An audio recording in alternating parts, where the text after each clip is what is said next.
Assalamualaikum warahmatullahi wabarakatuh. Bismillahirrahmanirrahim. Alhamdulillahi rabbil alamin. Wa bihi nasta'inu ala umurid dunya waddin. Allahumma sholli wa sallim wa barik ala habibina wa syafi'ina Sayyidina wa maulana Muhammadin wa ala alihi wa ashabihi wa man tabi'ahum bi ihsanin ila yaumiddin. Amma ba'du. Bismillah, mari kita lanjutkan ngaji kita. Ini baterai saya tinggal 40%. Baru turun dari pesawat, jadi masih agak jet lag. Tidak apa-apa ya. Ya saat nyampe-nya malam ini, tidak harus jam 10. Sudah terlanjur mempersiapkan sesi tijenar eman-eman. Kalau nggak dibaca nanti tidak punya utang. Ini kan sudah mepet Ramadan ya. Oke, ngaji itu saya lihat di internet banyak sekali yang menerjemahkan istilah ngaji macam-macam. Salah satunya ngaji itu ada yang bilang akronim dari ngasah jiwa.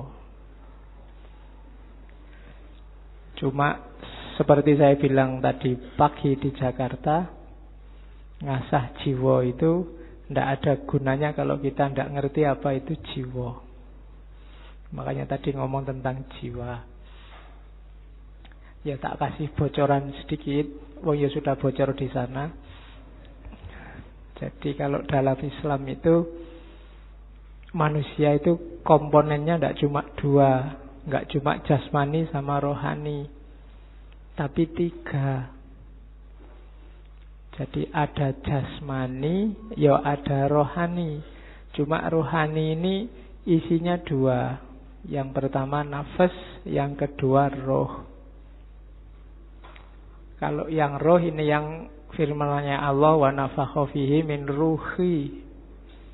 Itu yang Allah bilang kulir ruhu min amri rabbi. Yang kita hanya dikasih ilmu sedikit.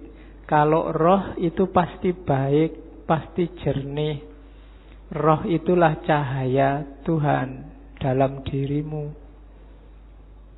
Beda sama nafas. Nafas ini nanti porosnya ada di kolab, ada di hati. Jadi kolab, di situ ada 3 variabel. Secara umum nafas itu, kalau bahasa Inggrisnya ada mind, ada will, ya kan? Jadi mind itu akal, akal itu adanya di nafas. Ada will, kehendak, keinginan, hasrat. Kadang orang menyebutnya hawa nafsu. Tapi kalau ke arah yang baik ya jadinya baik. Dan yang ketiga head itu qalb. Jadi rasa, kemudian hasrat, sama akal.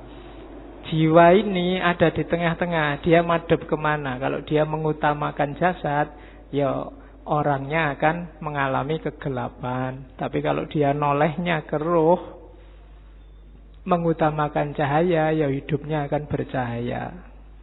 Yang punya filsafat kayak gini Ibnu Sina, yang nanti dilanjutkan oleh Ghazali. Jadi awas bingung, istilahnya macam-macam bahas tentang jiwa itu. Ya kapan-kapan kita bahas lagi filsafat Islam tentang jiwa.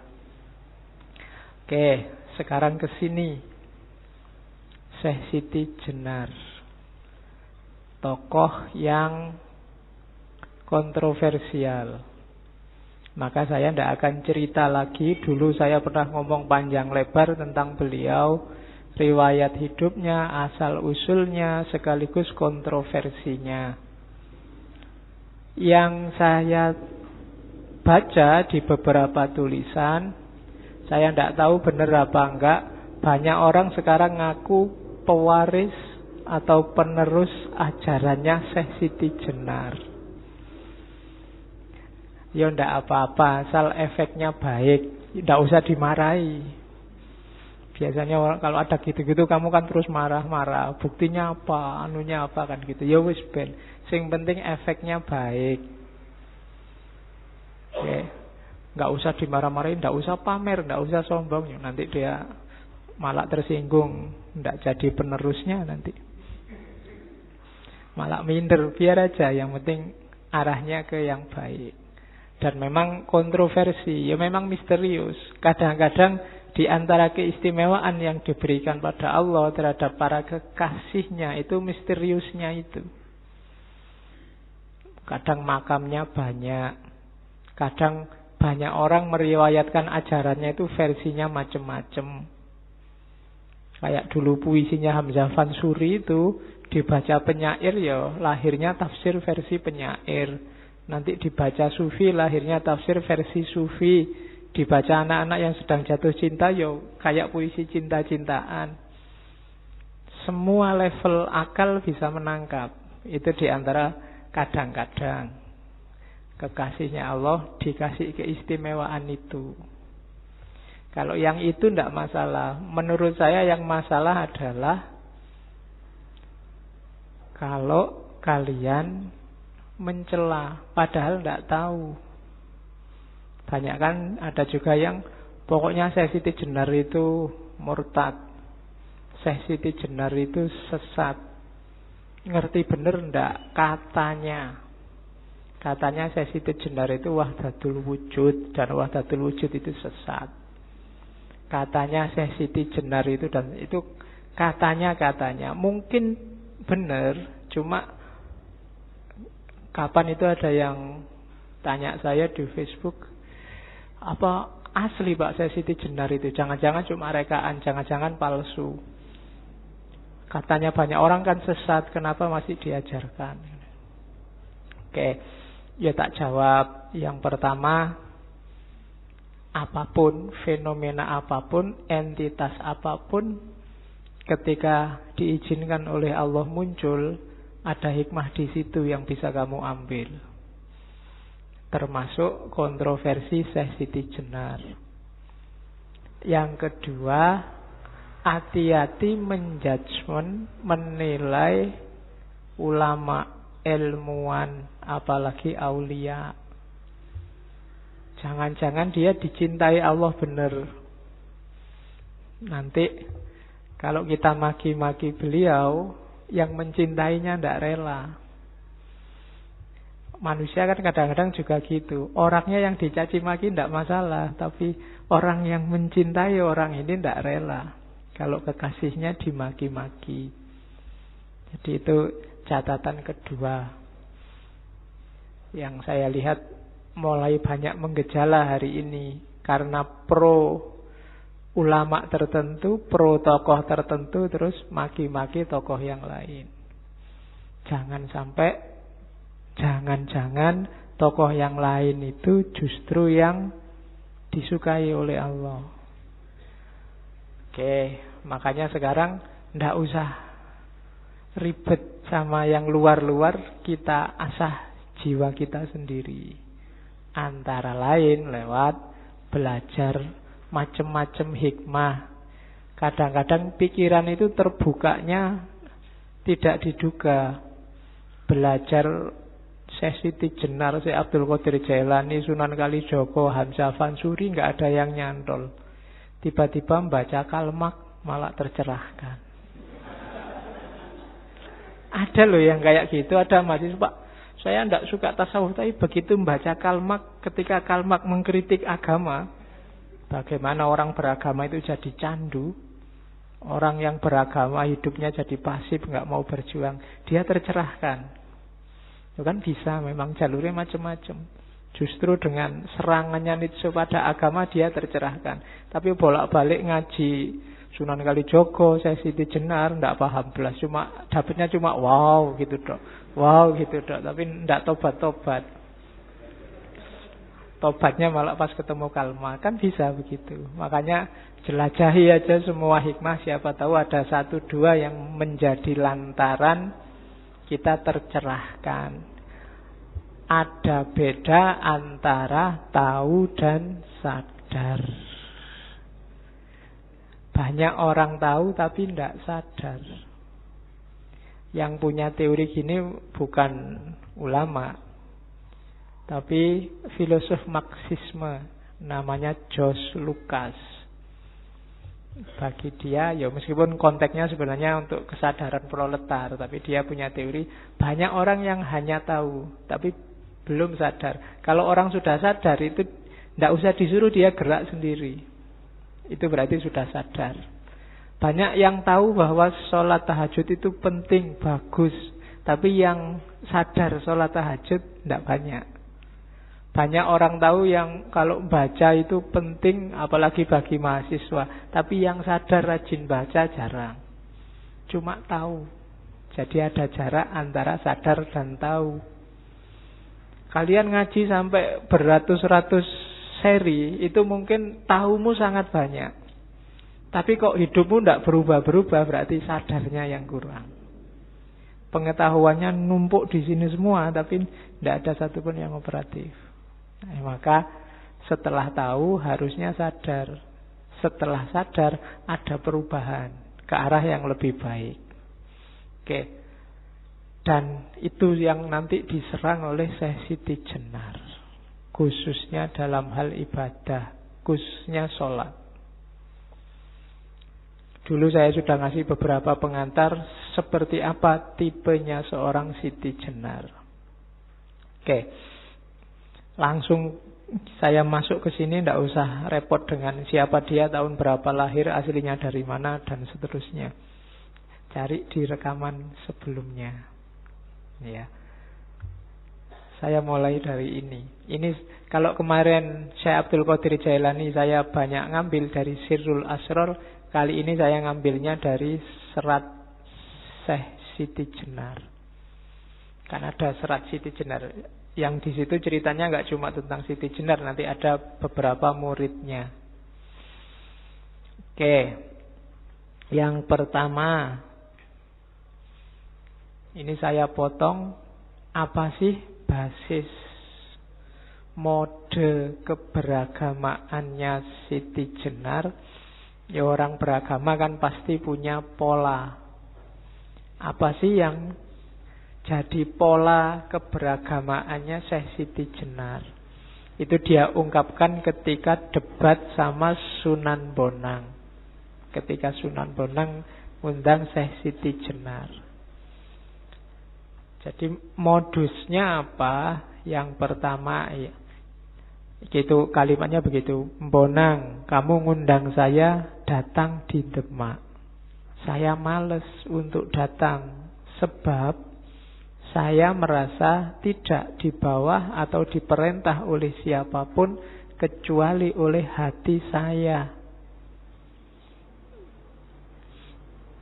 Jadi yang pertama, orang beragama, khususnya kelompok aulia, itu lebih fokus pada mendayagunakan kolbu atau hati dibandingkan akalnya.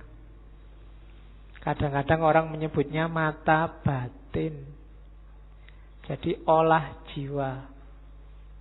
Yang porosnya adalah kalbu.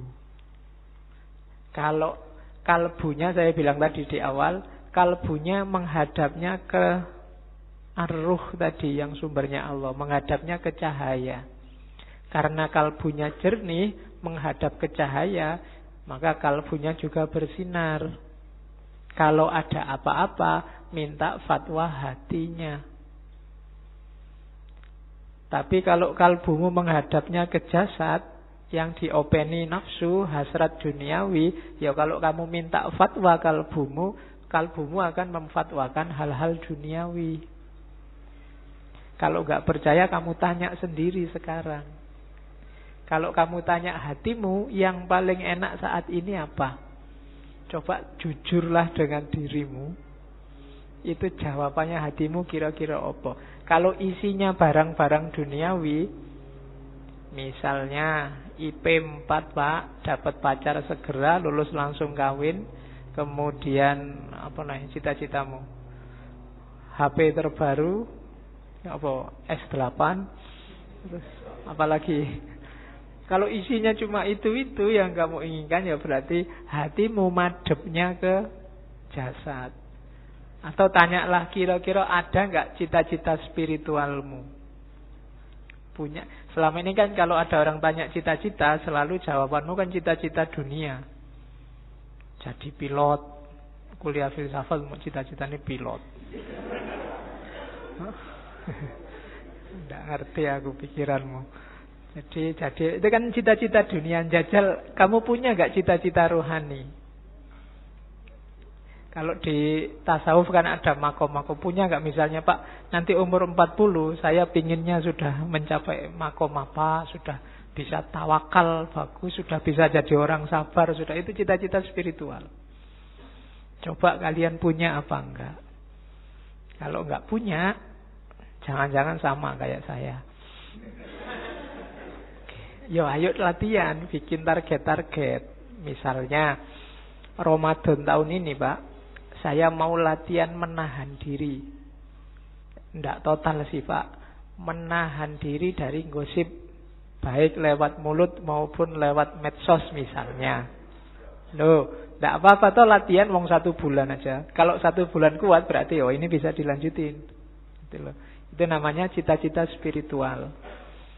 Saya Pak Ramadan ini dulu saya 1 Ramadan bisa khatam 3 kali. Sekarang sekali aja lah Pak, syukur. Meskipun kadang-kadang tidak nyampe. Hari pertama aja ngajinya semangat, hari kedua, ketiga mengkeret sudah. Karena nggak ditarget. Dan kamu selalu kalah oleh dirimu sendiri. Kenapa? Semakin pinter. Semakin pinter kan alasanmu semakin banyak. Begitu pegang Quran, alah baca itu tidak terlalu penting. Yang penting kan ngerti maknanya. Kalau baca itu kan mesti kudu kamu semakin pinter. Dulu ngaji aja, sekarang tidak ada alasan.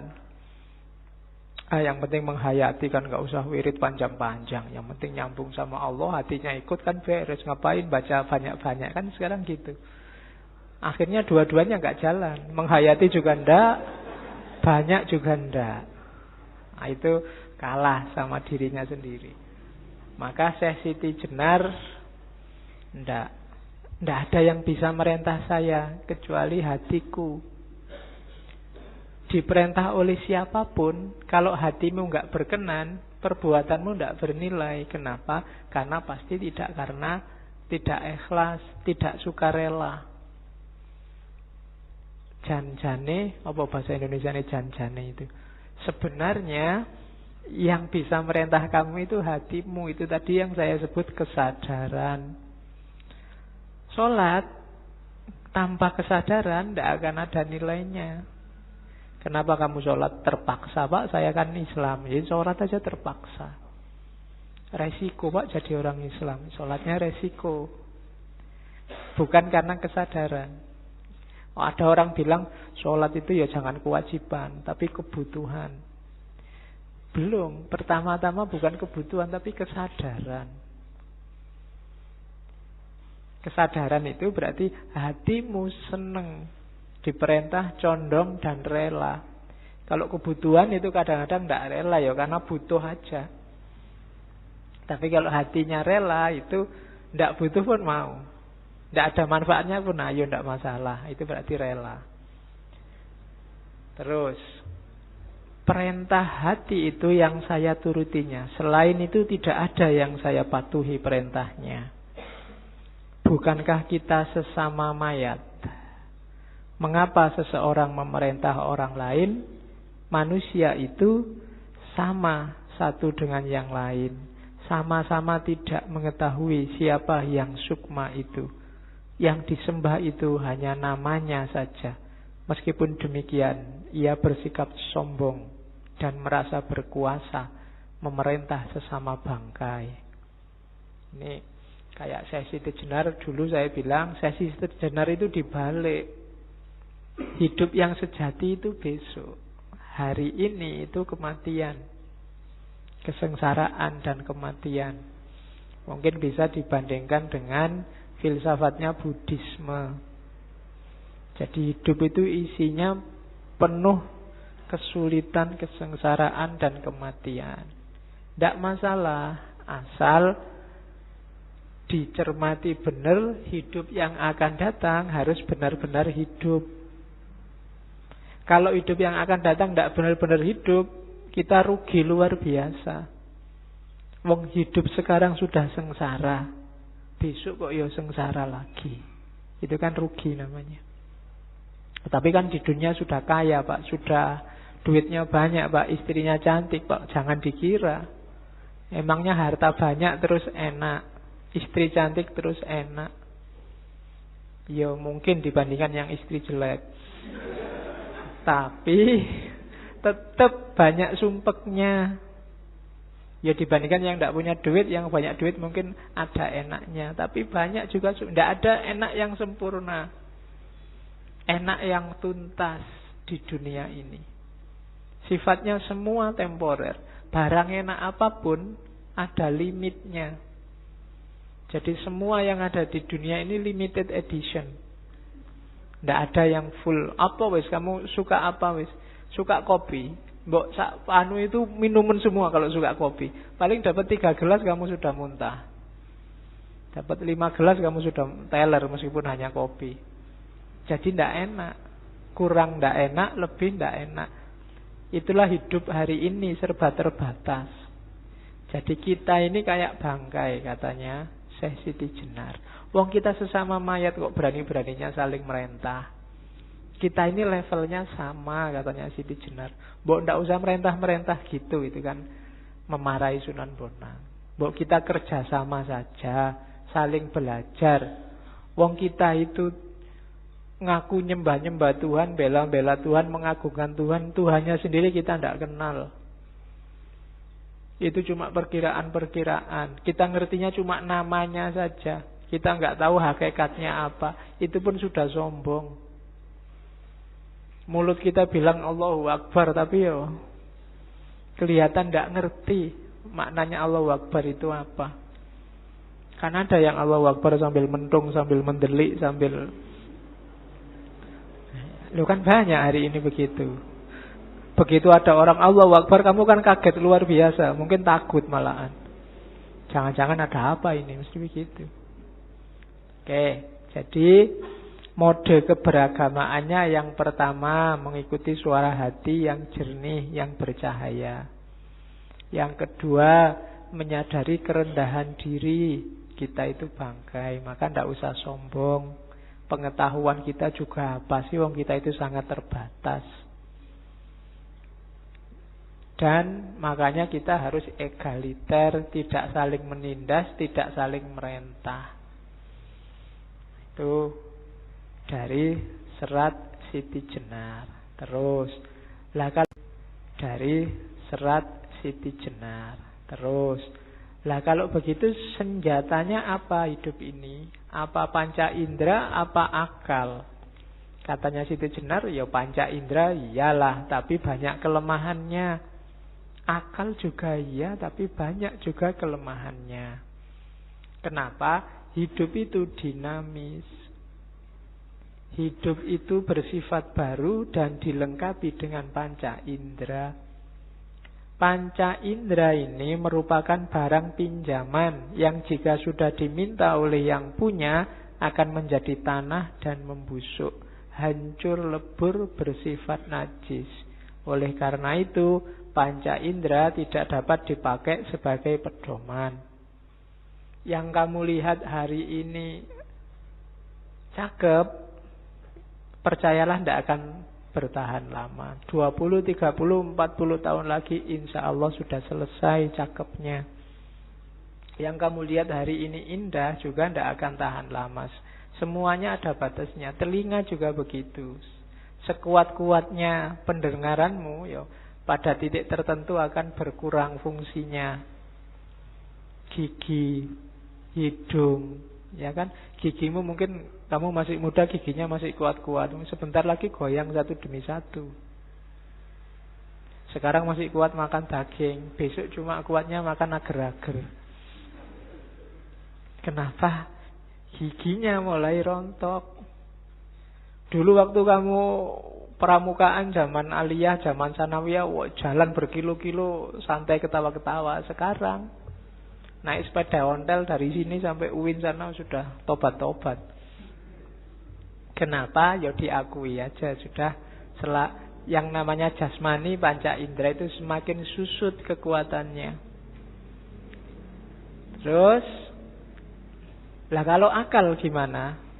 Demikian pula budi, pikiran, angan-angan dan kesadaran yang berasal panca indera tidak dapat dipakai pegangan hidup karena tadi ya tidak abadi. Akal juga begitu. Akal dapat menjadi gila, sedih, bingung, lupa, tidak jujur. Akal itu pula yang siang malam mengajak dengki, bahkan merusak kebahagiaan orang lain. Dengki dapat pula menuju perbuatan jahat, menimbulkan kesombongan, untuk akhirnya jatuh dalam lembah kenistaan, sehingga menodai nama dan citranya. Kalau sudah sampai sedemikian jauhnya, baru orang menyesalkan perbuatannya. Akal juga begitu. Kalau madepnya ke duniawi yang jasad materi tadi, hasilnya burem-burem semua, hasilnya akal itu. Kalau ada orang iri, dengki, ngamuk, marah, itu semua karena madepnya ke sana. Akal ya sering keliru. Dianggapnya A ternyata B, diramalkan A ternyata B. Jadi akal sering keliru. Panca indera juga sering keliru. Jadi dua-duanya kita pakai dalam hidup, wong itu sunatullah. Tapi tidak boleh terlalu disandari. Masing-masing punya batas. Saya selalu bilang, kita punya banyak sekali fakultas pemahaman. Cuma yang biasa kita pakai hanya dua ini, panca indera sama akal. Padahal kita masih punya nurani. Nurani pakai A ya, bukan pakai O. Kita kalau pakai O kan nurani. Terus ya makanya di kantor itu ada majalah Nurani itu kan. Ini majalah bahasa Indonesia apa bahasa Jawa ya? Kalau bahasa Jawa kan bacanya O, jadinya Nurani. Atau bahasa Arab. Kalau bahasa Arab Nurani itu bagus, dua cahaya. Kan dua nur. Oke, terus sampai nanti mau kok sampai Nurani. Pikirannya mulai ngelantur. Jadi akal tidak bisa disandari, panca indera nggak bisa disandari. Kita punya naluri, kita punya nurani, kita punya intuisi, kita punya imajinasi, loh masih banyak. Sayangnya kita tidak peka, kita nggak canggih mendaya gunakannya. Itu yang bikin kita sering keliru-keliru membaca realitas. Membaca Ahok itu harusnya pakai panca indera, pakai akal, pakai nurani, pakai naluri, pakai nas apa pakai apa. Membaca HTI itu yang sekarang ruwet itu harusnya pakai hukum apa pakai akal, apa pakai nurani, apa pakai naluri, apa pakai intuisi, apa nunggu ilham dulu dan seterusnya. Kita tidak canggih di bidang itu. Jadi itu yang dikritik oleh Siti Jenar. Batin kita gelap karena sandarannya hanya panca indera sama akal yang orientasinya ke materi. Jadi ada dua dasar hidup dengan berfatwa, menunggu fatwanya hati dan tidak terlalu bersandar pada panca indera dan akal. Terus kenapa Syekh Siti Jenar sering mengkritik para ulama dan santri zaman itu? Di situ tak tulis. Karena ulama dan santri zaman itu, katanya Siti Jenar, bukan saya loh ya, lebih banyak fokus hanya pada syariah.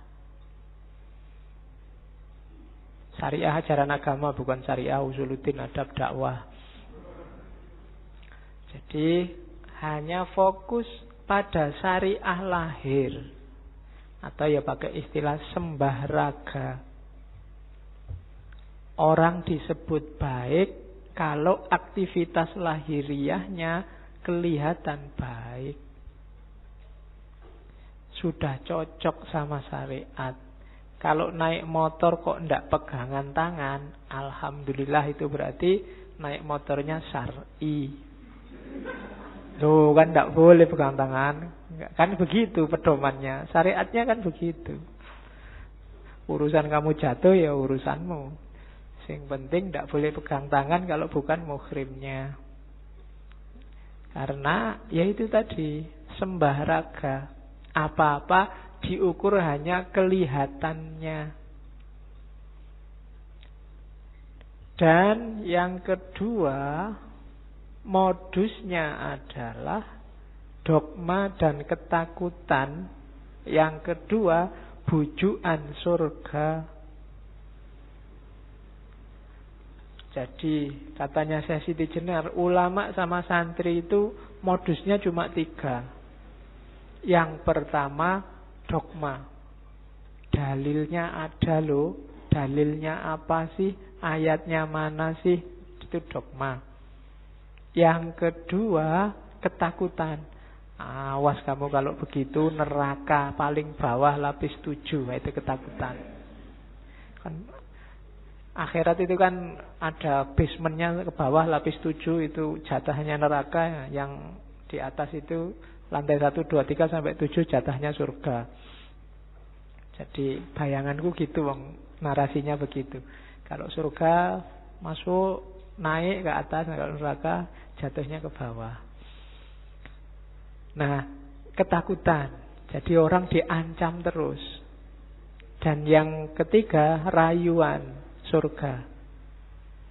Jadi makanya kalau ada orang gombal ngomong yang tidak sesuai kenyataannya, atau janji-janji muluk-muluk yang tidak jelas, menyebutnya hanya angin surga. Jadi orang dirayu dengan surga, diancam dengan neraka, atau dipageri dengan dalil dan dogma. Modusnya selalu itu. Dan akhirnya jatuhnya hanya pada yang lahiriah. Sibuk nyari mana halal, mana haram, aspek lahirnya saja. Ada apa-apa ditanyakan fatwanya, ini halal apa haram, dalilnya mana, dasarnya apa. Itu dogma. Dan itulah yang dikritik oleh Siti Jenar. Bukan salah, cuma masa itu tok agama isinya. Masa agama hanya syariat, hanya lahiriah, hanya itu saja. Kalau ada apa-apa, iki sholat apa enggak, kan selalu begitu orang tanyanya. Sembahyang loh, rajin ke masjid, wah bagus, selalu begitu. Jadi itu yang dikritik oleh Siti Jenar. Bukan salah, tapi masuk hanya itu. Masa agama itu hanya berhenti di surga, neraka, dan ayat? Apakah itu tujuan adanya agama? Kan itu pertanyaannya saya Siti Jenar pakai bahasa sekarang. Akhirnya apa? Agama yang semula hanya alat sekarang jadi tujuan. Seolah-olah kalau sudah tahu mana halal, mana haram, selesai. Kehilangan yang paling esensial, yaitu Tuhan Allah. Wong perannya Allah sudah diambil semua oleh manusianya. Menghakimi, ya kan? Mengkafirkan, menjudgment, dan seterusnya. Itu kan tugasnya Allah.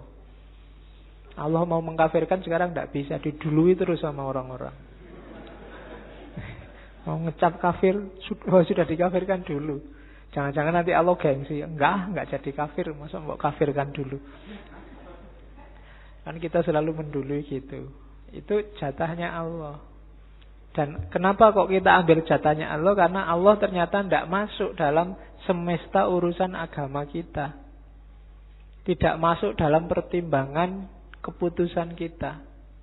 Yang kita cari hanya ayat dan dalilnya.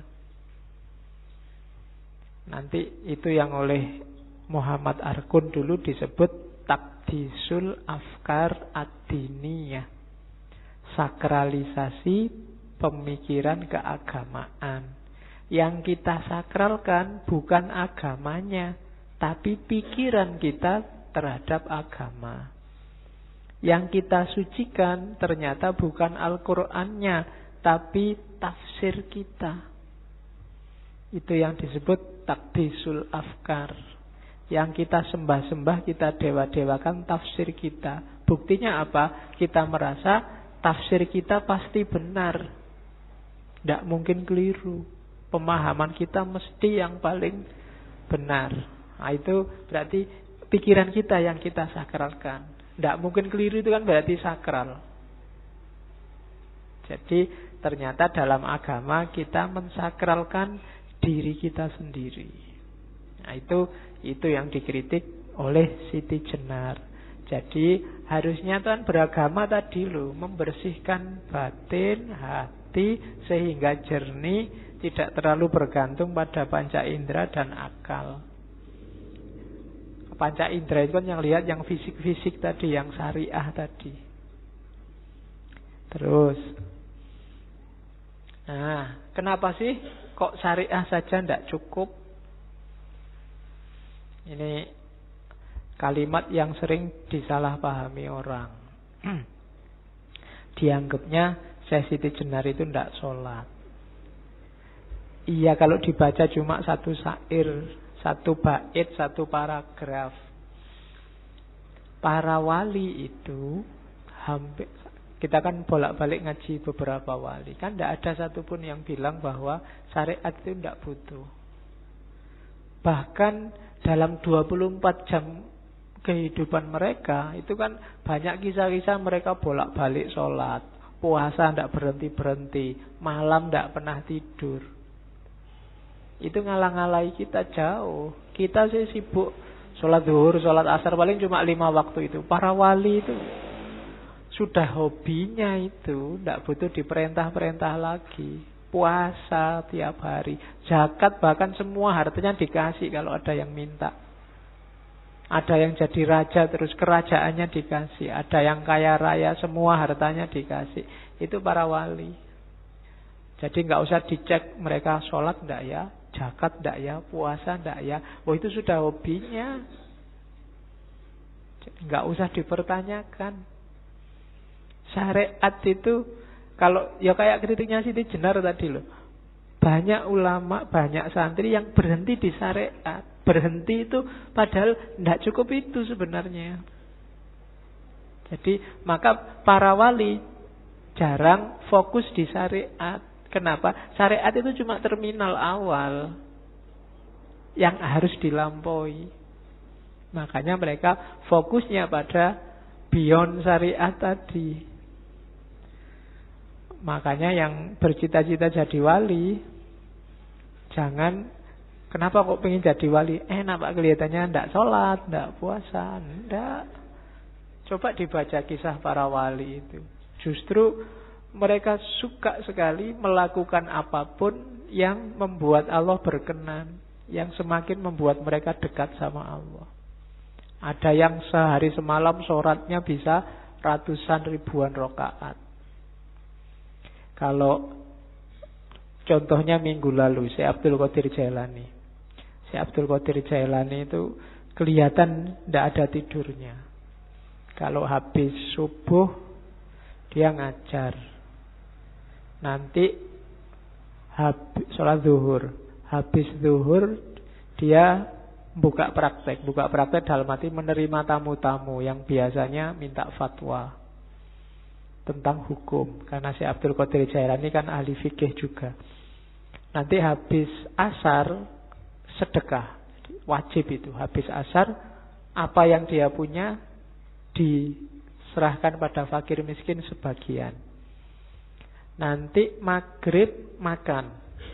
Kenapa? Karena buka puasa.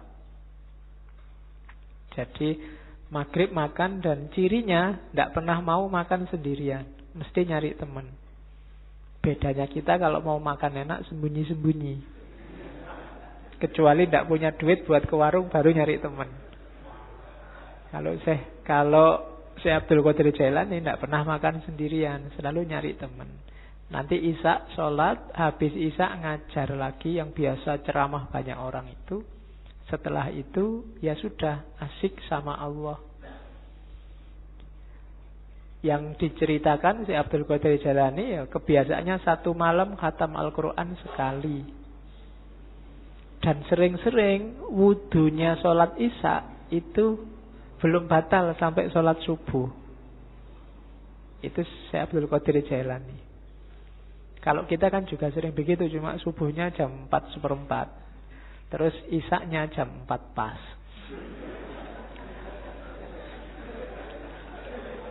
Iya. Karena ketiduran.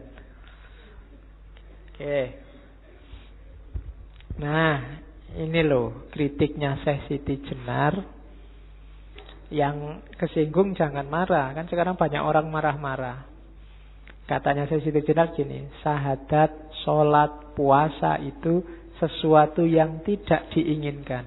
Jadi tidak perlu. Ini kalimat ini trik. Siapa yang tidak menginginkan? Kita. Kita itu diperintahkan kelihatannya berat. Kalau ada bonus seneng. Ya kan? Ini boleh dijamak ya Pak? Boleh dikosor? Boleh. Wah lumayan. Itu kan alamat masih beban luar biasa. Lagi enak-enak nongkrong, adan. Aduh, lagi asik ngobrol, adan. Ya kan? Kayak beban luar biasa. Lagi asik, sebentar ya, sholat dulu ya. Pokoknya sholat itu kayak beban luar biasa. Nanti sholatnya di mana ya? Susah sekali. Selalu ribut dengan sholat. Itu menunjukkan sholatnya masih beban. Bukan kegembiraan. Jadi sholat diakui atau tidak, jangan-jangan tidak kita inginkan. Puasa kan juga begitu. Seandainya hari ini turun ayat Ramadan itu boleh puasa dan boleh nggak puasa, insya Allah kita tidak akan 30 hari puasa. Sesuatu yang tidak inginkan. Dan sesuatu yang tidak kita inginkan itu berarti kita tidak rela, tidak ikhlas. Jadi tidak perlu. Banyak loh ayat yang bunyinya begini. Kamin so'imin, berapa banyak orang puasa yang hanya dapat ju'wal atos. Dia nggak dapat apa-apa, cuma dapat lapar dan haus saja. Itu bahasanya Siti Jenar. Jadi tidak perlu ngapain lapar-lapar nggak dapat apa-apa. Banyak yang sholat nggak dapat apa-apa, cuma dapat capeknya saja. Beberapa hadis ada yang bunyinya semacam itu. Itu sebenarnya senada dengan kalimat ini. Syahadat, sholat, puasa itu tidak diinginkan. Jadi tidak perlu wis. Wong terpaksa semua. Mana ada nilai perbuatan yang terpaksa. Kejahatan pun kalau dipaksa kan tidak bisa dihukum orangnya. Kenapa kok kamu memperkosa? Saya diancam ya Pak. Kalau nggak memperkosa, dibunuh saya. Lah itu kan dia tidak bisa disalahkan. Wong diancam. Terpaksa. Ya terpaksa Pak. Gimana lagi? Oke. Yang kedua, adapun zakat, naik haji ke Mekah itu palsu semua. Nah, kenapa yang zakat dan haji disebut palsu? Karena seringkali jadi media untuk pamer. Itu kan haji itu kan kadang-kadang jadi media pamer yang luar biasa. Sudah haji Pak? Sudah. Wah bagus, sudah haji. Ada hanya itu kan beda sudah. Di depan, ya kan? Siapa? Waduh, luar biasa. Makanya besok kalau punya anak kasih nama Haji dulu di depannya. Biar aman dia, sudah haji duluan. Zakat juga begitu. Ajang pamer, ajang. Makanya disebut wus palson kabeh, sudah palsu semua. Sudah palsu itu berarti dulunya nggak palsu, sekarang kita yang bikin dia kayak palsu. Sama, akhirnya nggak ada nilainya. Itu seluruhnya kedurjanaan budi, penipuan terhadap sesama manusia. Kenapa yang ditipu sesama manusia? Ya Allah tidak mungkin ketipu. Yang ketipu kan manusia. Wah, ini orang dermawan loh. Ini sudah haji, mesti karakternya baik. Oh, ini rajin ke masjid loh, mesti orang baik. Yang ketipu manusia. Dan orang yang menipu manusia itu durjana budinya. Akhlaknya rusak. Orang-orang dungu yang mengikuti aulia karena diberi harapan surga di kelak kemudian hari, itu sesungguhnya keduanya orang yang tidak tahu. Kebanyakan orang-orang semacam ini ya tidak ngerti ilmunya, hanya ikut-ikutan. Sholat, zakat, puasa, haji, ya yang lain sholat ya sholat, yang lain zakat ya zakat, yang lain haji ya haji. Ilmunya tidak ngerti.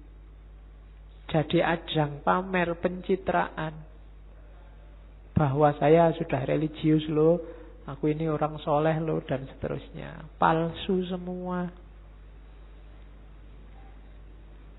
Nah, terus Siti Jenar bilang, lain halnya dengan saya. Tidak pernah saya menuruti perintah budi. Bersujud-sujud di masjid mengenakan jubah, pahalanya besok bila dahi sudah tebal, kepala berbelulang.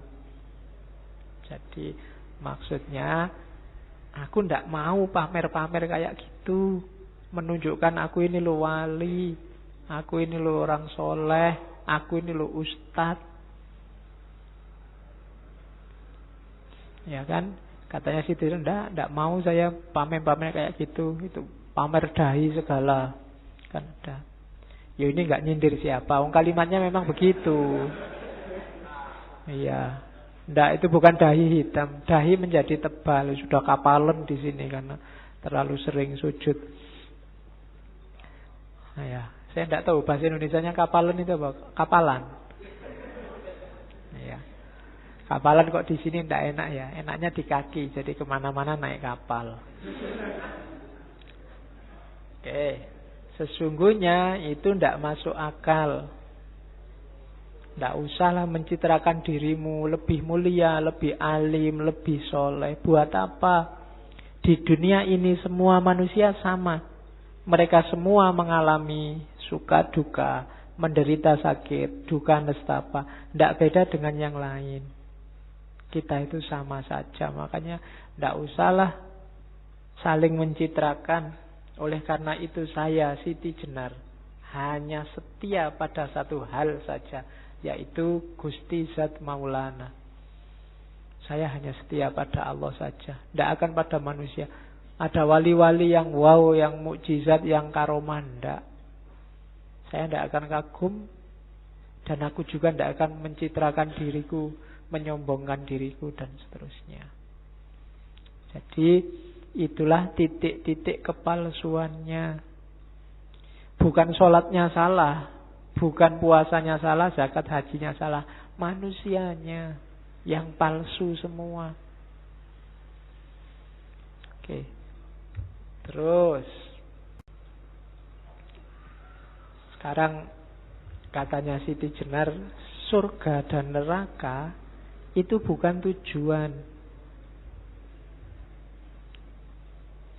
Katanya Siti Jenar, orang mukmin telah keliru karena mengerjakan sholat, jungkir balik mengharapkan surga. Para ulama menyesatkan manusia dengan menipu mereka, jungkir balik 5 kali, pagi, siang, sore, malam, hanya untuk memohon imbalan surga. Orang seperti itu sungguh bodoh dan tak tahu diri. Jikalaupun seseorang menyadari bahwa sholat itu dilakukan karena merupakan kebutuhan diri manusia sendiri untuk mengetahui, untuk menyembah Tuhannya, manusia ternyata tidak menyadari keserakahannya dengan minta-minta imbalan surga. Orang-orang telah terbius oleh para ulama sehingga mereka suka berzikir dan disibukkan oleh kegiatan menghitung-hitung pahala tiap hari. Jadi hari ini, bahasa lainnya, kritiknya Siti Jenar, kita itu belum serius merindukan Allah, menuju pada Allah, ilaihi roji'un. Kita masih dagang. Apapun yang kita lakukan, kita nunggu imbalan. Finalnya kan imbalan surga itu. Yang di sana ada puluhan ribu bidadari siap pakai. Loh ya kan siap pakai, masih grace semua. Dan katanya selalu perawan. Saya tidak tahu kamu seneng apa enggak kalau perawan terus-terusan. Katanya perawan itu susah. Jadi tiap hari susah kamu nanti. Perawan terus. Oke. Jadi itukah yang ada di kepalamu kan gitu. Tidak apa-apa Pak, saya sengsara. Besok di surga aku mau balas dendam. Lah, pikirannya masih surga. Allahnya lagi-lagi di luar radar. Ya bahasa lain ajarannya saya Siti Jenar itu, ya level-level dasar anak-anak kecil yang kalau mau sholat nanti tak kasih hadiah, itu level surga neraka. Kita yang sudah dewasa keimanannya masih itu. Masa masih mimpi surga dan neraka?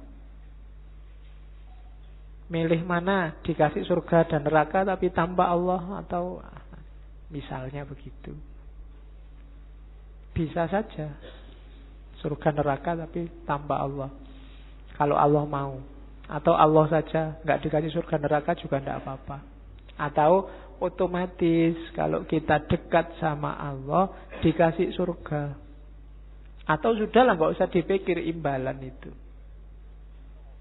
Kita jangan dagang lagi sama Allah. Kurang apa Allah ngasih kita kok masih minta aja. Kita dibikin ada itu sudah luar biasa loh. Karena kita bisa tidak ada. Tapi Allah mengizinkan kita ada, itu sudah harus terima kasih luar biasa. Kita bisa menikmati macam-macam sekarang. Itu izinnya Allah. Lah kok sholat sehari cuma 5 kali, itu pun tidak ada 3 menit. Nuntut imbalan surga. Kayak Allah belum pernah ngasih apa-apa. Nah, itu bahasanya Siti Jenar. Surga dan neraka itu letaknya pada manusia masing-masing. Orang bergelimang harta, hidupnya merasa selalu terancam oleh pesaing bisnisnya. Tidur tak nyenyak, makan tak enak, jalan pun gelisah. Itulah neraka.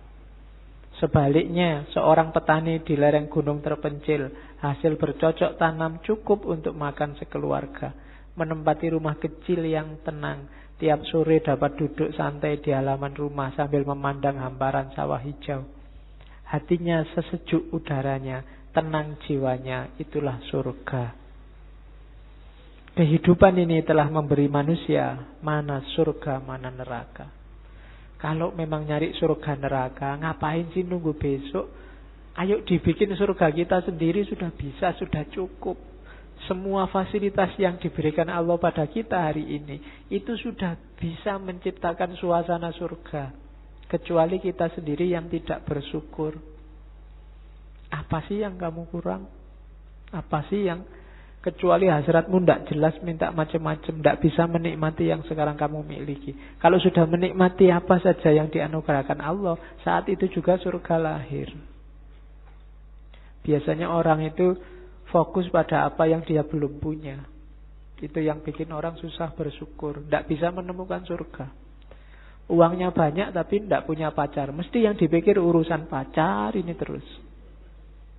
Ada yang punya pacar tapi tidak punya duit, yang dipikir mesti duit terus. Punya pacar, punya duit tapi tesisnya nggak jadi-jadi, mikirnya tesis terus. Kapan syukure? Gitu. Ya tesisnya digarap, ya nyari pacar, ya nyari uang, tapi tidak usah sampai segitunya. Tidak usah lebay, bahasanya anak hari ini loh. Sangat banyak nikmatnya Allah yang kita dapatkan, itu syukuri dulu surga. Cukup segelas kopi, nongkrong depan kos-kosan sambil sarungan. Loh, kalau bisa menikmati kan inilah surgaku. Kan tidak masalah. Ya. Oke. Loh, tidak apa-apa tuh. Itu surga. Nggak usah nunggu lama-lama besok di akhirat. Kamu tidak mesti masuk surga masalahnya. Nikmati sekarang aja. Oke, terus. Nah, sekarang fondasinya. Fondasi sholat itu syahadat.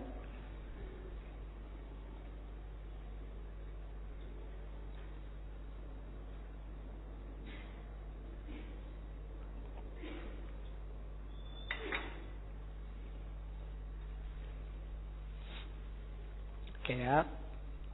Di sesi sebelumnya ketika ngomong sesi Tijenar, syahadat itu ada namanya sasahidan, ada panjang pakai bahasa Jawa. Cuma saya tidak nukil di sini sampai detail, kita ambil semangatnya saja. Maksudnya sasahidan itu, jadi syahadat yang tidak cuma di mulut, tapi diinternalisasi dalam diri dan pastinya diwujudkan dalam perbuatan. Ya kalau sekedar asyhadu alla ilaha illallah wa asyhadu anna muhammadar rasulullah, syahadat paling mantep itu jatahnya tukang adzan. Kalau adzan kan mantap sekali syahadatnya. Nggak, bukan itu, yaitu mulutnya memang mengucapkan syahadat. Tapi bukan cuma mulut, batinnya juga harus bersyahadat. Dan anggota tubuhnya juga harus bersyahadat. Jadi kesaksian bersyahadat itu apa sih? Yang menunjukkan aktivitas bahwa, yang menunjukkan bahwa kita percaya ada Allah. Aktivitas kita sering tidak menunjukkan bahwa kita percaya ada Allah. Misalnya putus asa, itu menunjukkan kita tidak percaya ada Allah. Misalnya menuruti hawa nafsu terus-terusan, itu menunjukkan kita tidak percaya ada Allah. Melakukan kejelekan sekecil apapun, itu menunjukkan kita tidak percaya ada Allah. Mulut kita bersyahadat tapi tubuh kita belum. Jadi syahadat itu kan makna letternya kesaksian. Kesaksian itu tubuh kita jadi saksi syahadat. Jadi tidak cuma mulutnya, aktivitas kita sehari-hari jadi saksi bahwa kita yakin Allah itu ada dan kita nomor satukan Allah. Itu namanya bersyahadat. Ada cerita populer, muridnya Sunan Kalijogo yang namanya Syekh Jangkung. Syekh Jangkung ini kabarnya murid yang tidak terlalu pinter, orang desa. Satu ketika ada tes baca syahadat. Muridnya dites satu-satu oleh Sunan Kalijogo dan sukses. Fasih semua, tajwidnya luar biasa semua. Nah, yang ketar-ketir Syekh Jangkung ini, mungkin orang Jawa, baca Arabnya ya mesti tidak fasih. Alaihim mungkin jadinya ngalaihim. Cuma begitu jatahnya dia baca syahadat, dia tidak mengucapkan syahadat, tapi naik ke pohon kelapa yang paling tinggi, terus menjatuhkan dirinya. Dan tidak tewas ternyata. Ketika semua orang merubung dia, wah, sampean kok gitu? Disuruh syahadat aja tidak stres, tidak bunuh diri. Ya. Jawabannya Syekh Jangkung, loh ya ini syahadatku. Menunjukkan bahwa aku yakin 100% Allah itu ada. Segalanya diatur dan ditentukan oleh Allah. Kalau belum waktunya mati ya tidak mati. Yakin aku 100%. Dan tidak mati. Ada yang berani nyoba? Tidak, disalah kayak gini nanti. Ini gara-gara ngaji filsafat ini. Nah itu contohnya. Ya tidak harus sevulgar itu. Tapi usahakan aktivitasmu sehari-hari menunjukkan bahwa kita ini orang yang bertuhan. Kita ini orang yang percaya pada Allah loh. Itu loh. Marah sampai segitunya. Nah, itu menunjukkan nggak percaya kalau ada Allah. Itu kan semua juga skenarionya Allah. Termasuk gelas yang jatuh. Oke. Terus, ya di samping anggota tubuh juga yang paling utama, karena anggota tubuh itu ada kendalinya, yaitu hati. Makanya ada istilah pembatinan syahadat. Pembatinan syahadat itu ya, itu kalau bahasanya di kalimat itu mengheningkan cipta. Bukan mengheningkan cipta yang upacara terus ada lagunya itu. Jadi mengosongkan hati dari kotoran-kotoran duniawi, konsentrasi hanya memasukkan Allah saja di situ. Kemudian menikmati keheningan bersama Allah. Oke. Sehingga komandan yang namanya hati ini bisa mengomando anggota tubuh untuk menjalani laku syahadat, bukan hanya ngucap syahadat. Jadi sebelum sholat harus ini dulu. Tidak ada gunanya sholat orang yang belum syahadat, belum yakin bahwa hidup ini satu-satunya yang layak disembah hanya Allah. Oke, itu fondasinya sholat. Terus sholat menurut Siti Jenar punya 3 dimensi. Sholat syariat, sholat torekot, dan sholat hakikat. Dengan istilahnya sendiri. Sholat syariat itu yang sembah raga tadi. Iyalah, wong yo kendaraannya ini. Kalau nggak ada bukti aktivitas fisiknya, nanti tidak kelihatan kepatuhannya. Ya buktinya kita tunduk pada Allah itu ada sembah raga. Ya sholat lah, ya zakat lah. Jangan cuma diambil semangatnya. Pak, sholat itu kan doa, Pak. Saya sudah berdoa tiap hari, Pak. Sholat itu kan intinya ingat sama Allah, Pak. Saya ingat terus, Pak, sama Allah. Jadi saya nggak perlu sholat. Kalau kamu ingat dan percaya sama Allah, Allah nyuruh kamu sholat. Kan gitu. Saya sering menganalogikan pintu dan rumah. Kalau Allah yang ada di dalam rumah itu, terus Allah bilang, kalau ingin ketemu aku, lewatlah pintu depan itu. Ya, kalau ingin ketemu Allah, ya lewat aja pintu depan itu.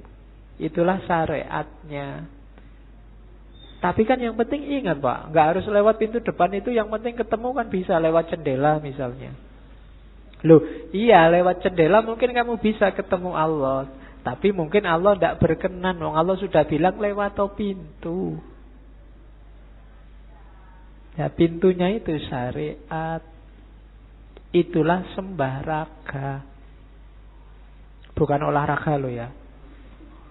Sembah raga. Tapi memang sembah raga ini kalau nanti nggak masuk ke dimensi torekot dan hakikat, hasilnya memang olahraga. Cuma aktivitas fisik. Sholat bikin kita sehat, sholat bikin kita segar. Mungkin sampai itu aja. Aliran darah mengalir ke bawah, mungkin sampai itu aja. Hanya sembah raga.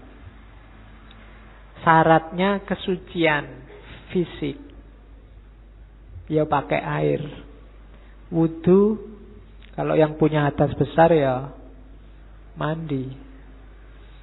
Dan sembah raga ini manifestasi dari penghambaan, ketundukan, kepatuhan, kebersamaan, harmoni. Harmoni itu misalnya kita harmoni diri sendiri dan harmoni dengan orang lain itu ya kalau kita jamaah misalnya. Itu kan ada fungsi harmoni bersama yang lain. Aspek syariat raganya.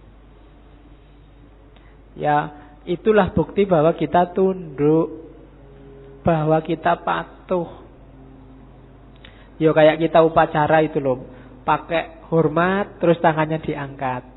Itu kan, Allah saya nggak ngangkat tangan juga tetap menghormati merah putih. Enggak. Ada bukti resminya. Diatur oleh negara, tangannya diangkat. Nah, bukti resmi kita bahwa kita yakin Allah adalah Tuhan yang mengatur alam semesta dan kita percaya, itu yang fisik. Kalau sholat ya sembah raganya. Oke. Nggak usah khawatir. Modenya sembah raga, modenya syariat itu keragaman.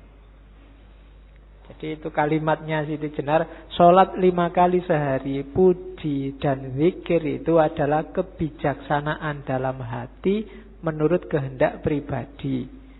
Benar atau salah, pribadi sendiri yang akan menerima dengan segala keberanian yang dimiliki. Jadi sholat itu kan, sembah raga tadi itu kan semacam tata krama sopan santun yang diwajibkan oleh Allah pada kita. Dan dia beragam. Keragaman itu maksudnya setiap pribadi, ya, setiap ulama, mungkin bahasa lainnya begitu, menafsirkan gaya sholat, cara sholat yang tidak seragam. Secara umum sih sama, tapi kan bagian-bagian tertentu ada yang beda loh. Itu keragaman. Syariat itu ternyata macam-macam kalau syariat. Ada yang takbiratul ihram pakai sendakep, ada yang tidak pakai sendakep. Ada yang, saya dulu pernah di Iran itu, yang imami orang Syiah di masjid besar. Terus kalau di sana misalnya sholat isya, ya jahar, imamnya jahar. Cuma waktu waladolin amin, aminnya tidak jahar. Jadi orang pelan-pelan bilang amin. Kalau saya dari Indonesia kan ya terbiasa jahar terus. Jadi waktu waladolin, saya teriak sendirian, amin. Nah, orang sana-sana podo ngelirik. Oh ini. Iya, Indonesia mesti itu. Gayanya kelihatan. Kan dikasih tanah Karbala itu ditaruh di bawah. Kalau kita tidak ngasih, mungkin dianggap lupa terus dikasih. Nah, kalau orang Indonesia kan dikasih tanah, ya sujudnya agak menceng dikit. Jadi geser dikit biar nggak kena tanah itu. Itu syariat. Jadi fikihnya kalau Syiah kan fikih Ja'fari. Kalau kita pakai Syafi'i. Ada yang takbiratul ihram, wong sama-sama takbiratul ihram sendakep aja yang di atas perut, ada yang di dada kayak orang kena tembak itu, ada yang gini loh. Saya lihat ada loh yang Allahu Akbar itu gini. Sakit sekali dadanya kelihatan. Ya, ada yang dibawa udel, macam-macam. Ada yang memahami softnya harus rapat sampai kakinya diinjak. Saya sering begitu. Kaki diinjak kita minggir, dikejar lagi, minggir lagi, dikejar lagi. Ayo. Iya. Kamu sholat kok jadi perlombaan nginjak kaki. Jadi kan itu syariat. Macem-macem. Nggak usah kaget, memang modenya beragam. Nggak apa-apa. Setiap orang sholat sesuai kemantepannya masing-masing. Itu tadi makanya keyakinan hatinya masing-masing. Loh, orang yang yakinnya benar di dada atas tadi, kalau dipaksa sholat disuruh menurunkan sendakepnya, ya dia jadinya tidak khusyuk. Orang yang biasanya mepet sampai nginjek kaki, terus dia tidak bisa nginjek kaki, itu gelisah mesti sholatnya. Aduh, kapan dapat kaki ini ya biar sholatnya sah, kan mesti begitu. Jadi itu modenya syariat. Beragam, tidak masalah. Jalani aja sesuai kemantepan. Itulah karakter dunia fisik. Fisik macam-macam. Tasahud aja ada yang biasa, ada yang bergetar, ya kan? Itu cuma sekedar tasahud. Ada yang tidak berdiri sama sekali, lemas terus. Ada yang seru. Macam-macam, coba aja kamu lirik. Jadi itu modenya orang sholat.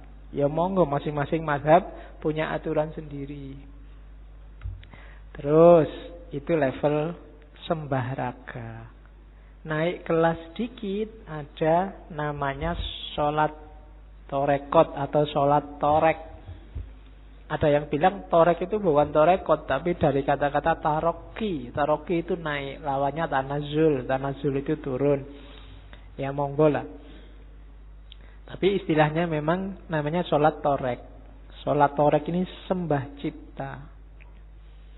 Jadi inilah dimensi batinnya sholat. Sholat yang tidak cuma olahraga. Kalau tadi yang jasmania bersucinya pakai air. Yang ruhania bersucinya memerangi hawa nafsu. Kenapa banyak orang mengeluh susah sholat khusyuk? Karena belum bersuci. Masih penuh hasrat, penuh ambisi, penuh hawa nafsu. Apalagi yang jelek-jelek. Konsentrasi mesti susah. Batinmu masih rame, urusannya masih banyak. Urusan macam-macam dunia ngantri di dalam sini semuanya. Susah sholat khusyuk. Lagi enak-enak sholat ini muncul semua satu demi satu. Saya pingin khusyuk, Nggak pingin inget-inget ini, nggak pingin inget-inget ini. Ya, ketika nggak pingin itu muncul satu-satu. Jadi belum bersuci. Sucikan dulu, buang semua yang duniawi. Apalagi yang sifatnya hawa nafsu. Saya lupa mendengar apa membaca di mana. Itulah antara lain makna gerakan takbiratul ihram yang mengangkat dua tangan, sejajar pundak atau sejajar telinga. Itu semacam isyarat semua yang di luar hubungannya sama Allah minggir. Minggirlah. Begitu katanya. Itu simboliknya. Tapi yang jelas perangi dulu hawa nafsumu. Kalau batinmu masih rame, akalmu masih rame dengan hasrat, ambisi, nafsu, mbok kamu punya sertifikat sholat khusyuk 5, susah kamu, kan ada pelatihan sholat khusyuk itu. Iya, sholat khusyuk sekarang jadi pelatihan. Jadi ya susah khusyuk. Kenapa? Ada syarat bersucinya. Sebagaimana yang raga ada syarat bersucinya. Yang membantu sholat khusyuk adalah kalau kita paham yang kita baca dan kemudian kita jalankan dalam hidup yang sebenarnya apa yang kita baca. Itu pasti khusyuk. Kalau dalam iftitah misalnya kita membaca inna sholati wa nusuki wa mahyaya wa mamati lillahi rabbil alamin. Sesungguhnya sholatku, ibadahku, hidup dan matiku hanya untuk Allah. Kalau ingin khusyuk beneran, hidupmu kayak gitu beneran. Kalau kamu baca Fatihah, bismillah, alhamdulillahi rabbil alamin, segala puji hanya bagi Allah, yang layak dipuji hanya Allah. Kita ini lemah, tidak ada kebaikannya apapun tanpa bantuan Allah, maka alhamdulillahirabbil alamin. Iyyaka na'budu wa iyyaka nasta'in. Aku tidak butuh siapapun dan tidak akan nyembah siapapun kecuali hanya Allah saja. Dan benar dalam hidup kita jalani itu. Dan seterusnya. Semua bacaan-bacaannya, doa-doanya kita hayati dan hidup dalam keseharian kita. Itulah sholat torek. Dari situ lahir kekhusyuan. Tidak cuma kekhusyuan dalam sholat, tapi juga kekhusyuan dalam hidup kita. Itulah yang oleh Al-Quran disebut tanha anil fahsya wal mungkar. Kenapa banyak orang sholat masih tetap korupsi? Banyak orang jahat masih tetap korupsi. cowok cewek pacaran nginep berdua di hotel dan jamaah dulu sebelum tidur bareng. Loh kok kamu ketawa, jangan-jangan pernah. Itu sholatnya hanya olahraga, sembah raga. Belum torek. Belum tanha anil fasya wal mungkar. Jadi makomnya harus naik. Sholat torekot. Terus naik lebih dalam lagi, ada namanya sholat hakikat, atau orang Jawa, Syekh Siti Jenar memperkenalkannya dengan istilah sholat daim. Sholat daim itu sembah rasa. Ini level selanjutnya dari sholat torek. Kalau tadi sholat torek itu membersihkan diri. Kalau sholat daim ini dirinya sudah bersih, sekarang diisi terus menerus dengan yang baik-baik. Cara bersucinya dengan zuhud. Zuhud itu berarti tidak terlalu memasukkan variabel dunia dalam hidup. Jadi orang yang masuk ke level sholat daim itu khusyuknya nggak cuma di sholat, tapi dalam hidup sehari-hari. Itu ada penjelasan. Orang Jawa menyebut apa? Khusyuk itu sinonim dengan kata-kata lerem. Lerem itu sudah mengendap, sudah tenang, sudah mantap, tidak bisa goncang-goncang lagi, sudah stabil. Jadi orang yang sholat daim itu berarti orang yang tiap detik kehidupannya itu kekhusyukan. Bukan kok sholat terus menerus, bukan ndak syariat terus batinnya sholat terus, ndak. Ya syariat, ya torekot, tapi berlanjut terus dalam hidupnya, itulah sholat daim. Kesadarannya selalu kesadaran Allah, ndak pernah putus.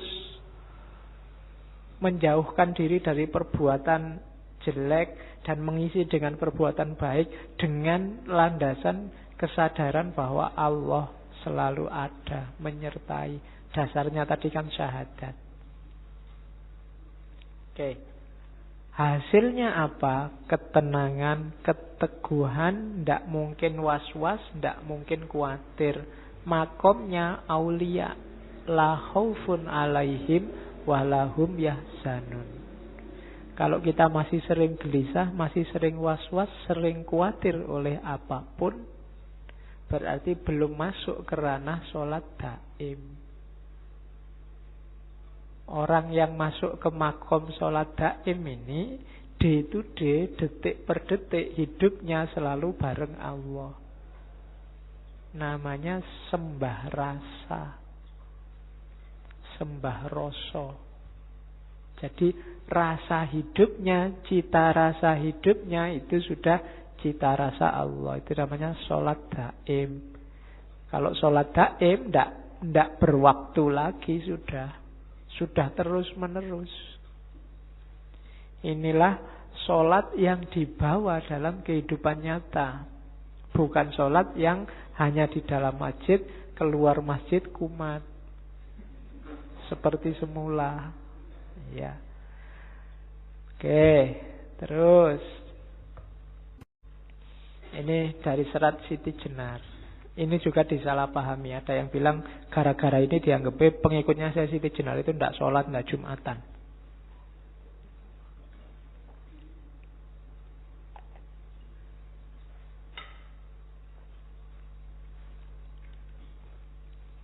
Ada muridnya namanya Kilontang. Kilontang ini waktu diinterogasi antara lain yang diucapkan itu, bukan Kilondong ya. Kamu ngerti ini Kilontong. Oke, nanti jadi stand up. Katanya Kilontang bersujud-sujud tiap hari Jumat di masjid, menyembah kesunyian, kesenyapan, kekosongan. Itulah yang kalian lakukan. Kalau menurut wejangan guru saya, orang sembahyang itu siang malam, tiada putusnya dilakukan. Hai Bonang, ini karena yang interogasi Sunan Bonang. Keluarnya nafasku menjadi puji, masuknya nafasku menjadi doa. Karena tutur penglihatan dan pendengaran disuruh melepaskan dari angan-angan. Jadi kalau kamu sholat masih mengiaskan kelanggengan dalam alam kematian ini, maka sesungguhnya kamu ini kafir. Katanya Ki Lontang, yang pertama kita sholat itu seringkali hanya olahraga. Itu yang dimaksud menyembah kekosongan, kesunyian, gak ada apa-apa, gak ada efeknya. Itu loh yang disembah sopo. Fisiknya aja kadang juga tidak terlalu serius. Ada yang cowopetnya ngalah-ngalahi pesawat mau take off. Saya, kalau Ramadan nanti ada yang terawihnya cepetnya luar biasa. Itu ngapain? Kita sholat kan sedang berkomunikasi loh dengan yang paling maha puncak. Allah yang tiap hari merindukan kita. Sedang berhadapan-hadapan itu kok kelihatan kita tidak kerasan sekali. Allahu Akbar, Allahu Akbar. Nah, yang kita sembah itu apa? Berapa persen Allah hadir bahkan dalam sholat kita? Oke. Jadi itu yang bahasanya Ki Lontang, menyembah kekosongan. Kalimat lainnya, sholat tanpa memahami hakikatnya seperti menyembah bumbung. Bumbung itu kan bambu itu loh. Itu kan ya memang luarnya sih kelihatan kukuh, tapi dalamnya kosong. Hatinya kayu. Batang kangkung kan juga dalamnya kosong. Kosong melompong, hampa dampa, kolong angin. Bahasanya Ki Lontang. Jadi tidaklah sholat itu tidak begitu. Kalau hanya olahraga, kita sedang nyembah bumbung kosong. Tidak ada nilainya. Iya sih luarnya kelihatan ada, tapi dalamnya tidak ada apa-apanya. Dapatnya cuma capek. Kalau puasa dapatnya lapar. Kalau guruku, katanya Ki Lontang, tiap detik kehidupannya adalah sholat. Makanya tadi saya bilang enggak, para wali itu justru mereka yang maniak ibadah, maniak syariat, tapi tidak berhenti di syariat. Syariat itu hanya wadahnya, lantarannya untuk naik ke wilayah yang lebih tinggi, dan puncaknya adalah bertemu dengan Allah. Terus ada lagi sindiran, sholat yang mencuri katanya. Apa sih sholat yang mencuri itu? Di serat Sesi Jenar, pada waktu saya sholat, budi saya mencuri. Pada waktu saya zikir, budi saya melepaskan hati. Menaruh hati pada seseorang. Kadang-kadang menginginkan keduniaan yang banyak. Lain dengan zat Allah yang bersama diriku. Jadi sholat dan semua amal ibadah itu kan semacam permintaan Allah untuk kita lakukan. Harusnya demi Allah. Tapi kita melakukan banyak sekali ibadah tidak demi Allah, tapi berpamrih kayak tadi. Pamrihnya macam-macam, bahkan banyak yang keduniaan. Barang siapa sholat jamaah Isya dan subuh tanpa terputus, maka rezekinya akan dan kita rajin sholat Isya dan subuh tanpa putus, ngincer apa? Rezekinya lancar. Itu yang oleh Sesi Jenar disebut sholat yang mencuri. Akal budi yang mencuri. Padahal bukan itu harusnya. Bukan duniawi targetnya sholat itu. Jadi jangan kesana. Kalau kesana mencuri kamu. Harus tetap Allah. Innalillahi wa inna ilaihi roji'un. Terus. Dan ini nanti kalau dikomparasi dengan ayat, kritiknya Syekh Siti Jenar misalnya bisa dikomparasikan dengan surat Al-Ma'un. Fawailul lil musallin. Orang-orang sholat yang hasilnya malah neraka. Kenapa? Sholatnya karena riya. Alladzina hum yura'un walladzina hum an sholatihim sahun. Sholatnya lalai. Terus ada juga surat Al-Mu'minun yang artinya sholat itu harus khusyuk. Khusyuk itu yang pertama menghindarkan diri dari hal-hal yang sia-sia. Yang kedua tidak menyia-nyiakan waktu serta tempat. Yang ketiga menunaikan zakat. Ya, yang kedua. Yang ketiga menjaga kehormatan diri. Yang keempat menepati janji dan seterusnya. Jadi semua yang diomongkan Syekh Siti Jenar itu, ini kan karena banyak yang kritik, dianggapnya Syekh Siti Jenar itu ngarang, tidak ngerti syariat, tidak pernah ngaji. Tidak mungkin lah. Kalau dilihat dari silsilahnya beliau masih ada garis keturunan sampai ke Nabi. Jadi itu banyak. Cuma cara beliau menyampaikan melihat situasi saat itu. Oke, terakhir. Ini tentang puasa. Mumpung sebentar lagi puasa. Katanya Syekh Siti Jenar, yo poso yo iya. Poso itu hasilnya apa?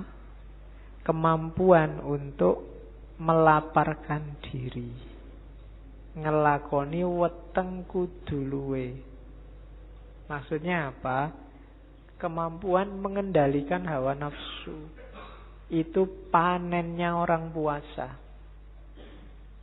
Dengan puasa kita terlatih terkendali. Imsak, makanya ada batas, kita tidak boleh makan lagi, namanya imsak. Yaitu imsak lahir. Imsak batinnya apa? Kita mampu mengendalikan hawa nafsu. Itu puasa.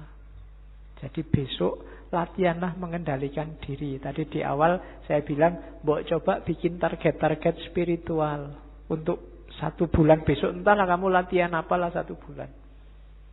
Biar hari raya beneran. Ya kalau bingung ya entahlah apal-apalan kulu Allah wahad atau apa-apa gitu.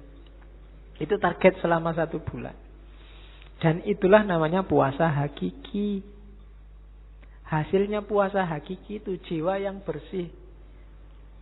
Kalau bahasa tasawufnya yang lain takholli. Ego, hawa nafsu itu hilang semua. Dan minggu depan kita perdalam ini di Sunan 2 minggu lagi kita perdalam ini di Ghazali yang nulis Asrorus Syam. Puasa yang hakiki, tidak cuma dapat lapar dan haus, dan nggak cuma mindah waktu makan. Kadang-kadang puasa pengeluarannya lebih banyak. Karena makannya harus enak, jumlahnya tetap 3. Waktu maghrib sekali, mau tidur sekali, sahur sekali, itu podo wae. Jumlahnya tetap 3 dan nggak enak, harus enak. Jadi pengeluarannya lebih besar. Akhirnya kan nggak jadi puasa, cuma mindah waktu makan. Iya. Oke ya. Apalagi yang ngincer takjilan. Hari ini masjid sini, besok masjid sana. Iya. Dan nanti dikomparasi, didiskusikan. Ini masjid sing paling enak sing di, mesti gitu. Oke. Ya ndak apa-apa. Cuma masuklah sebentar ke wilayah hakiki. Kira-kira dengan puasa itu mampu nggak kita menaklukkan hawa nafsu dan ego? Berani nggak misalnya kalau pas kita puasa, HP juga puasa, internet juga puasa, kecuali habis buka puasa misalnya. Nggak akan balas WA, sebelum buka puasa misalnya. Kalau kalian kan dibalik, ya justru WA-an itu kalau siang Pak, kalau malam makan. Nah, itu latihan-latihan rohani. Tidak apa-apa ya. Kalau sudah sukses itu dalam arti sudah nggak terikat lagi oleh WA, nggak tergantung lagi oleh internet. Nanti WA-an dengan tidak terikat.